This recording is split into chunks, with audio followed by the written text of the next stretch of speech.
और मैं भी उस विषय की चर्चा आपके बीच में रख रहा हूँ। सबसे महत्वपूर्ण है, आज ग्रामवासी अपनी योजनाएं अपने स्वरूप में खुद बना सकते हैं।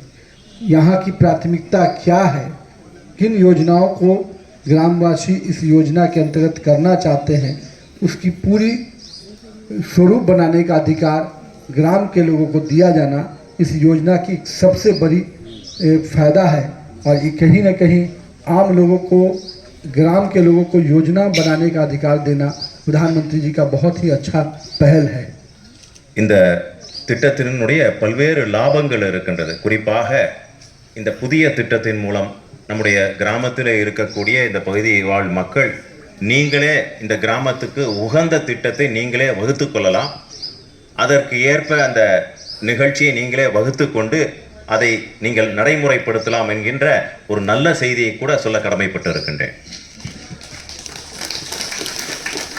दूसरी जो सबसे बड़ी बात इस योजना की है, जिस भ्रष्टाचार के भेंट ये योजना चढ़ रहा था, लगातार लोगों के पेमेंट में देरी की जा रही थी, परेशानी पैदा किया जा रहा था और भ्रष्टाचार के कारण आम लोगों को या जो हमारे श्रमिक भाई हैं जिनको उसकी मजदूरी मिलनी चाहिए थी समय पर, वह समय पर नहीं मिल पा रही थी और राज्य की सरकारें अपने तरीके से उन पैसों का डाइवर्सन भी कर रही थी। अब सरकार ने जो नए नियम बनाए हैं उसमें कोई भी व्यक्ति अगर हमारे मजदूर भाइयों को, हमारे श्रमिक भाइयों को समय पर पैसा नहीं देंगे तो उनको पनिशमेंट भी लगेगा, पेनाल्टी भी अलग से देना पड़ेगा।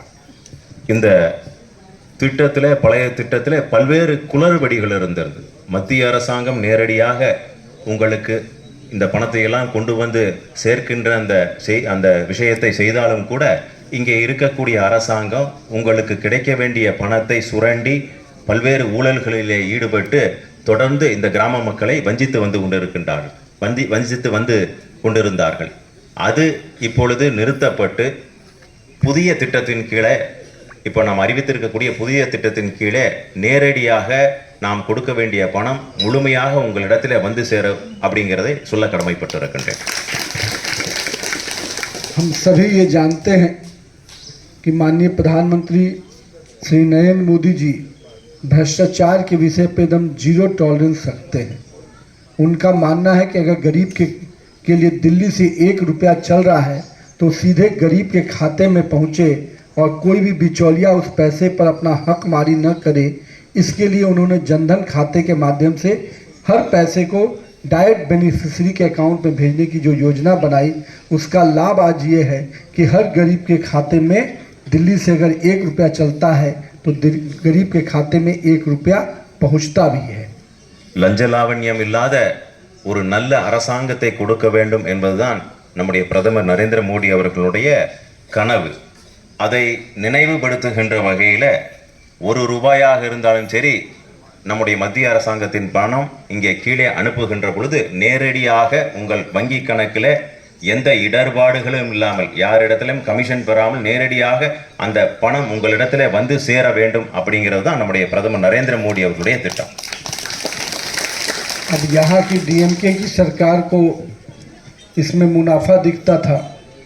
केंद्र का पैसा आता था और राज्य अपने खजाने से उसको अपने तरीके से खर्च करता था, यह यहाँ के मंत्रियों के खाते में जाता था। लेकिन अब भारत की सरकार ने, आपकी नरेंद्र मोदी की सरकार ने इतना कड़ाई कर दिया है कि जिसकी बेचैनी में डीएमके के नेतागण लगातार अब आंदोलन की बात करते हैं, पर गरीब का निवाला छीनने वाले को तमिलनाडु की जनता कभी माफ़ नहीं करेगी। इस बात का आग्रह करने आपके बीच में मैं आया हूँ। மத்திய அரசாங்கத்தினுடைய பணம், நம்முடைய பிரதமர் மோடி அவர்கள் அனுப்புகின்ற பணத்தை வங்கி கணக்கில் பல்வேறு நிகழ்ச்சியின் மூலமாக அனுப்புகின்றோம். குறிப்பாக இந்த திட்டத்தில் அனுப்புகின்ற பணத்தை இங்கே இருக்கக்கூடிய திராவிட முன்னேற்ற கழகத்தினுடைய அரசாங்கம் அது பல்வேறு புரோக்கர்கள் மூலமாக அதை பிடுங்கிக் கொண்டு மக்களுக்கு நேரடியாக வந்து சேர வேண்டிய பணத்தை சுரண்டினார்கள். அதனாலே அது நிச்சயமாக நிறுத்தப்பட வேண்டும் என்கின்ற முதல் அந்த காரணத்தினாலே புதிய திட்டத்தின் மூலம் முழுமையாக உங்களுக்கு வந்து சேரக்கூடிய பணம் வந்து சேர வேண்டும் அப்படிங்கிறது தான் இந்த திட்டத்தினுடைய நோக்கம். तो हम आज आप सबके बीच में इस योजना के चर्चा करने के लिए उपस्थित हुए थे और आप सब से यही कहेंगे कि ये योजना आने वाले नए भारत के निर्माण में, नए तमिलनाडु के निर्माण में कैसे आम लोग को योजनाओं का लाभ भी मिले और राज्य और क्षेत्र गांव का विकास पूरी तरह से आम लोगों के हाथ में रहे। जनप्रतिनिधि जो हमारे जुड़े हैं, जो हमारे पंचायती राज व्यवस्था के जनप्रतिनिधि हैं, उनकी भूमिका उसी प्रकार से बनी रहे, आम लोगों की सहभागिता से योजना हो, इसका प्रयास पूरी इस योजना में किया गया है। और हमको लगता है कि आप सबका आशीर्वाद नरेंद्र मोदी को इसी प्रकार मिलता रहा तो आने वाले समय में नरेंद्र मोदी की सरकार और बेहतर योजना तमिलनाडु की जनता के लिए बनाएगी। வரக்கூடிய காலகட்டத்தில் தமிழகம் நன்றாக முன்னேற வேண்டும். தமிழகம் நன்றாக முன்னேறினால் புதிய இந்தியாவை நாம் நிச்சயமாக உருவாக்க வேண்டும் என்பதுதான் நம்முடைய பிரதமருடைய கனவு.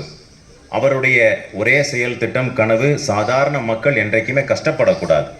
அவர்கள் என்னெல்லாம் நினைக்கின்றார்களோ அது நடக்க வேண்டும் என்பதுதான் நம்முடைய மோடியினுடைய கனவு.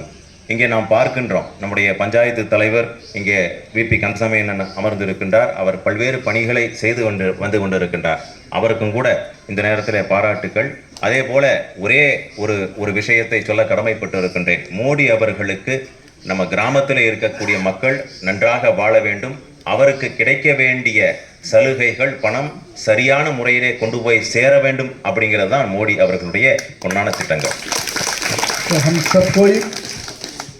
तमिलनाडु में अपनी एनडीए की सरकार बनाए, सभी दल एनडीए के मिलकर चुनाव लड़ेंगे और आप सबको विश्वास दिलाते हैं कि हम तमिलनाडु के विकास के लिए संकल्प भाव से काम करेंगे। तमिलनाडु की संस्कृति, तमिलनाडु का जो अपना पूरा औद्योगिक के साथ साथ हमारे जो शिक्षा का एक बड़ा गढ़ है तमिलनाडु, जहाँ पर पंचायत प्रतिनिधियों का सम्मान बढ़ा है, उन सब को लेकर हम तमिलनाडु के विकास के लिए आगे बढ़ेंगे। आप सबको बहुत बहुत अभिनंदन करते हुए, बड़ी संख्या में मातृशक्ति यहाँ बैठी हैं, मैं उनका भी प्रणाम करता हूँ। चूँकि हम लोग जानते हैं कि नरेंद्र मोदी जी हमारे नेता हमेशा बहनों को, माताओं को अलग स्थान देते हैं, सुरक्षा की दृष्टि से, उनके विकास की दृष्टि से, उनके उत्थान के दृष्टि से। तो हम सभी को प्रणाम करते हैं। माँ परमात्मा, महात्मा और माँ परमात्मा, हम सबको एक रूप में देखते हुए आप सबको अभिनंदन करते हैं।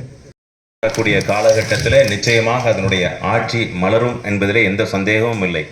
குறிப்பாக இந்த கிராமத்திலே வந்து பார்க்கின்ற பொழுது இங்கே தாய்மார்கள், மகளிர்கள் அத்தனை பேரும் இங்கே வந்து அதிகப்படியாக அமர்ந்திருக்கிறேன் என்று சொன்னால் நிச்சயமாக நம்முடைய பிரதமர் மீது வைத்திருக்கக்கூடிய அன்பை அது காட்டுகின்றது.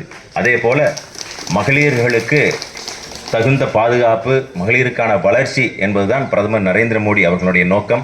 நீங்கள் எல்லாம் வந்து எங்களெல்லாம் ஆசீர்வதித்ததற்கு மிக்க நன்றி. நீங்கள் எதிர்பார்த்தது போல் இந்த திட்டம் அற்புதமாக செயல்பட்டு எந்த இடர்பாடும் இல்லாமல் இந்த 100 நாள் வேலை வாய்ப்பு திட்டம் 125 நாளாக உயர்த்தி உங்கள் அத்தனை பேர்த்தினுடைய குடும்பத்திலே ஒளிவிளக்கு ஏற்றப்படும் என்று சொல்லி நன்றி பாராட்டி விடைபெறுகின்றேன். நன்றி, வணக்கம்.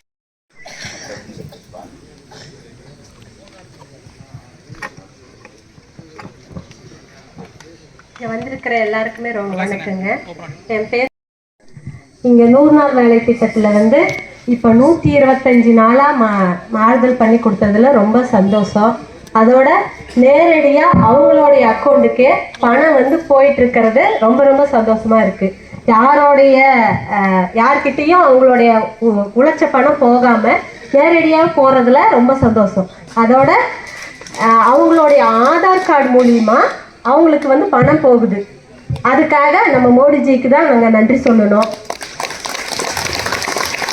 அப்புறம் இப்போ குட்டை வேலை அப்படிங்கிறது போக தோட்டத்து வேலைங்களும் செய்யலாம், விவசாயிகளுக்கும் வந்து நம்ம இது பண்ணலாம் அப்படிங்கிற மாதிரி சொல்லியிருக்காங்க. அதுக்கும் ரொம்ப நன்றிங்க. விவசாயிகளுக்கும் ஒரு நம்ம மூலியமா ஒரு வேலையை கொடுக்கறதுல ரொம்ப சந்தோஷம். அதோட மக்களுக்கு வந்து இந்த பணத்தை வந்து 336 ரூபாயா அதிகப்படுத்தி கொடுத்துருக்குறாங்க. அதுக்கும் ரொம்ப சந்தோஷம். இங்கே முத்துக்கவுண்டம்புதூர் மக்கள் சார்பாக இதெல்லாம் செஞ்சு கொடுத்த நம்ம மோடிஜிக்கு நம்ம நன்றியை சொல்லிக்கிறோம். வார்த்தைக்கு வார்த்தை அப்படியே தமிழிலே மொழிபெயர்த்து தலைவருக்கு சொல்லிவிட்டார். ஹிந்தியில மொழிபெயர்த்து ஹிந்தியில சொல்லிவிட்டார். ரொம்ப நன்றிங்க சார். சரி, ரொம்ப சந்தோஷம். நீங்க அப்படி இருங்க, தலைவர்கள் வந்து அப்படி